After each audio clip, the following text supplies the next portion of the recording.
카페가 요즘에는 종류가 되게 많이 다양해졌잖아요. 그런데 지역 기반의 카페들이 우리나라도 점점 정착을 해 나가는 것 같고요. 특히 유럽이나 미국, 호주 이런 데를 보면 어찌 보면 카페의 역할 중에 하나가 예전에 복덕방과 미용실이 했던 역할이 이제 카페로 넘어가는 게 아닌가라고 생각을 해요.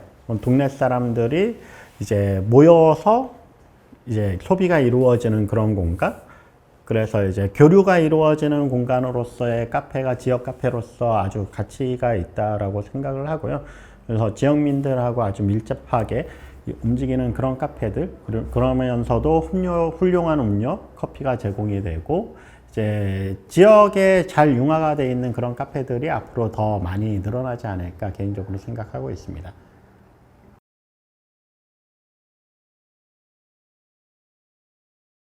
일단 제가 보기에 강릉이라는 도시 자체가 어찌 보면 산업적으로 봤을 때 어업이나 이런 항구 도시였다가 그쪽이 좀 쇠퇴를 하면서 다음으로 넘어간 게 이제 커피 산업이라고 생각을 해요. 실질적으로 제가 보기엔 뭐 박이추 사장님 같이 이제 아주 뭐 우리나라 3대 커피 뭐 이제 1세대 커피 장인이라고 하시는 분이 강릉을 내려가면서 강릉 커피 시장이 좀 성장을 했다고 보는데요. 강릉에서 사람들이 가지고 있는 커피에 대한 자부심들, 소비자들이 가지고 있는 자부심이 아주 큰 자산이라고 생각을 해요. 질문에서도 나왔다시피, 진짜 핸드드립이라는 커피에 대해서 모두가 즐기는 도시라는 거에서는 앞으로의 시장 잠재력이나 이제 방향성에서 더 큰 잠재력을 가지고 있다라고 생각을 하고요.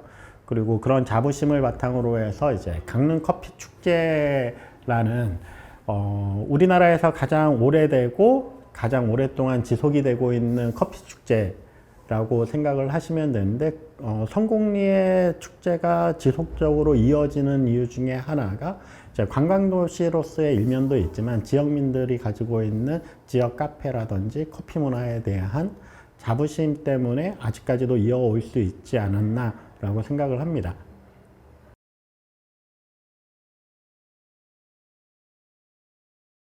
네, 여러 가지 측면을 볼 수가 있는데요. 커피 문화라는 거는 뭐 카페에서 주도를 해나갈 수 있는 부분은 분명히 있긴 한데요. 실질적으로는 소비자가 존재하지 않으면 문화 자체가 형성이 되기 힘든 부분이라고 봐요. 그동안 이제 강릉에서 바리스타 하시는 분들이 그런 그 기저적인 환경, 문화 환경을 잘 만들어 놨기 때문에 이제 좋은 소비자들이 많이 생겨났다라는 부분이 상당히 높이 평가할 부분이라고 보고요.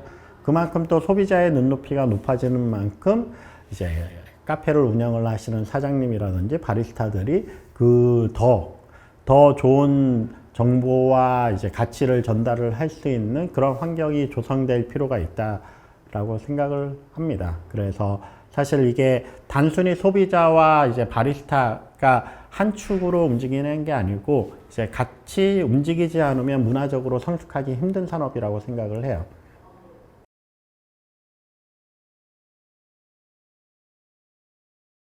일단은 우리나라에서 가장 처음 시작된 커피 축제이고요. 그리고 초반에는 이게 관에서 시작된 게 아니고 민간에서 카페들이 모여서 시작을 한 걸로 알고 있어요. 그래서 자발적으로 축제가 시작이 되다 보니까 카페들의 참여도나 애정도가 높은 부분, 그리고 사실 지금 인터뷰하고 있는 저 같은 경우는 강릉 사람도 아니고 강릉에서 카페를 하고 있지도 않잖아요. 이제 변화할 수 있는 면모가 보인다는 부분이 또 다른 부분이라고 봐요. 이제 지역 축제로서 머물지 않고 이제 좀 더 포괄적으로 전국에서 잘하는 업체들부터 시작해서 많은 사람들이 찾아와서 좋은 커피와 문화에 대해서 경험을 할 수 있게 하기 위해서 이제 지역 축제의 한계점을 넘어가려고 노력을 하는 모습들. 그래서 최종적으로는 이제 전국에서 알아주는 축제, 전국 단위의 이제 강릉 커피 축제는 이제 강릉 카페들만 참여하는 게 아니고 전국, 그리고 해외에서 찾아올 수 있는 그런 축제를 만들 수 있지 않을까 라고 생각을 하고 있습니다.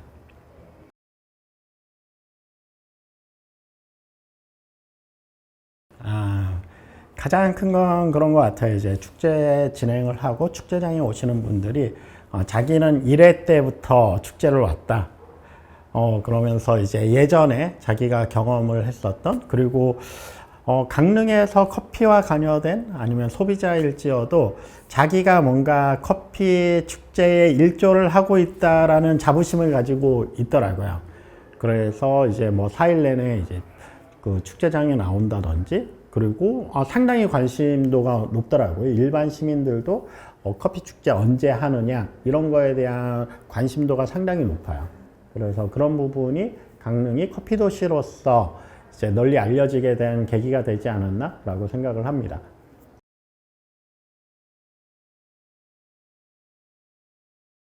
많이 바뀌어야 되는 부분이 분명히 있다라고 생각을 해요. 기존의 축제가 나쁘진 않았지만 너무 지역적인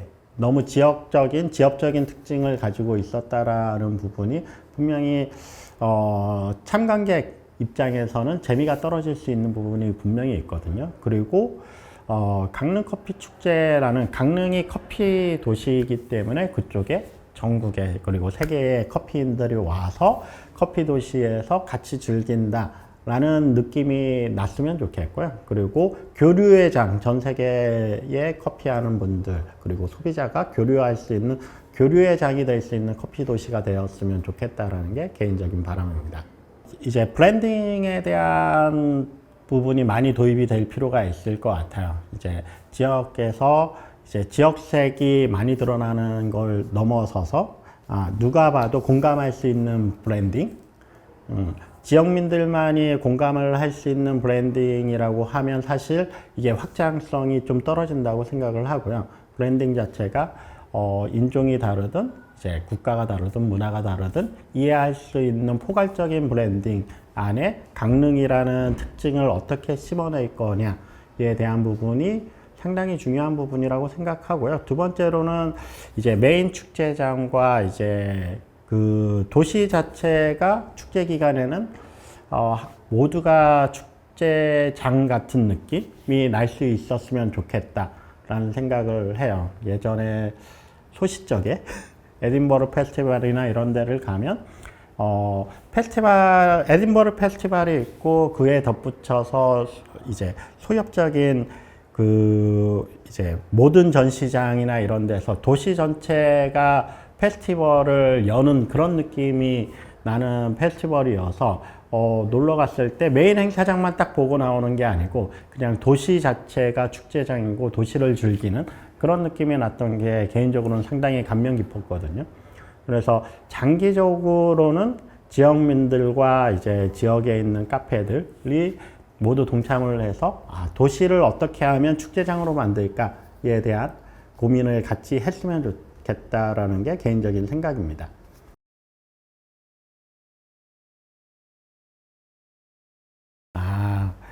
실질적으로 지금 저는 가보지는 못했는데 이제 자료로서만 접하고 그랬을 때 성공적인 페스티벌이라고 느껴지는 게 런던 커피 페스티벌과 도쿄 커피 페스티벌이 상당히 성공적이라고 느껴졌던 페스티벌이에요. 이제 거기에서 일을 하는 사람도 뭔가 놀고 있다는 느낌? 예. 아직 우리나라에서는 대부분의 페스티벌이 참여하는 사람은 놀고 있지만 거기 공간에서 이제 서비스를 제공하는 사람들은 놀고 있다라기보다는 뭔가 업무에 이제 과중하게 억눌려 있다라는 느낌이 드는 경우들이 많거든요. 그래서 그런 참여자도 그리고 이제 참가자도 같이 놀고 있는 그런 느낌이 나는 페스티벌을 개인적으로는 상당히 좋아하는 편이에요. 그래서 이제 코로나 때문에 잠정적으로 이제 도쿄 페스티벌이나 런던 페스티벌이 안 열리고 있었는데 이제 앞으로 다시 열린다고 하면 꼭 벤치마킹을 해볼 만한 페스티벌이 아닌가 생각을 하고 있습니다.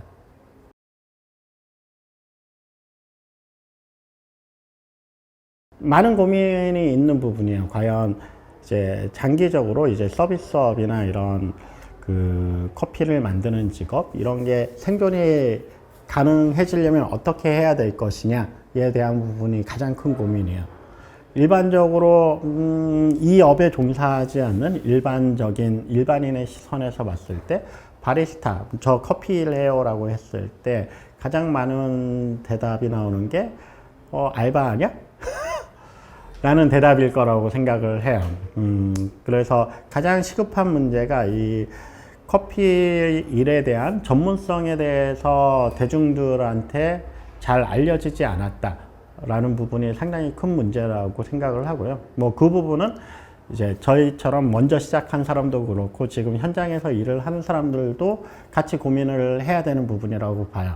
내가 전문적으로 보이지 않고 전문성이 어필이 안 됐기 때문에 소비자들이 너 여기 알바생 이런 얘기가 나올 수밖에 없다고 보거든요. 그래서 이런 부분이 해결이 돼야 되는 부분. 그래서 일하는 사람이 이제 프로페셔널이 돼야 되는데 안타깝지만 또 이해가 되는 부분도 있어요.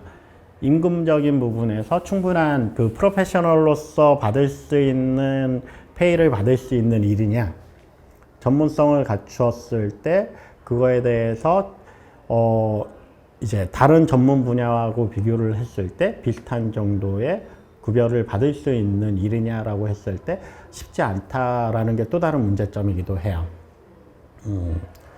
그래서 장기적으로 이제 전문가가 양성이 되고 이제 시장이 성장이 되고 소비자가 봤을 때도 저기는 잘하는데 못하는데 저기 일을 하는 사람들은 전문가 이런 느낌을 만들어내기 위해서는 장기 군속이 가능하고 이제 트레이닝이 끊임없이 이루어질 필요가 있는데 현실적으로 요식업 전체가 가지고 있는 딜레마가 급여 전체 매출에서 급여가 차지할 수 있는 비중이 상당히 높아요. 그래서 인건비 비중이 높다 보니 급여의 한계성이 드러나는 게 상당히 큰 문제인데 이 부분을 어떻게 해결할 것이냐, 그리고 이거를 서비스나 다른 걸 통해서 임금을 상승할 수 있는 추가 매출적인 부분이나 가치를 만들어낼 수 있느냐가 앞으로 이 커피 업계에서 가장 고민을 해야 되는 부분이라고 생각을 하고요. 일단 월급을 많이 받기 시작하면 사람들에 대한 이 업을 바라보는 인식도 많이 바뀔 거라고 생각을 해요. 야, 알바냐? 인데, 급여가 이래. 연봉이 1억이야. 하면, 미안. 이 얘기가 나올 수밖에 없잖아요. 그래서 연봉을 진짜 1억 이상 받을 수 있는 그런 바리스타들이 많이 나올 수 있는 환경이 조성이 됐으면 좋겠다라는 게 스타 셰프처럼 스타 바리스타들이 나와서 방송에도 출연을 하고 이제 소비자들에 대한 인식을 바꿔주는 그런 역할들을 해줬으면 좋겠습니다.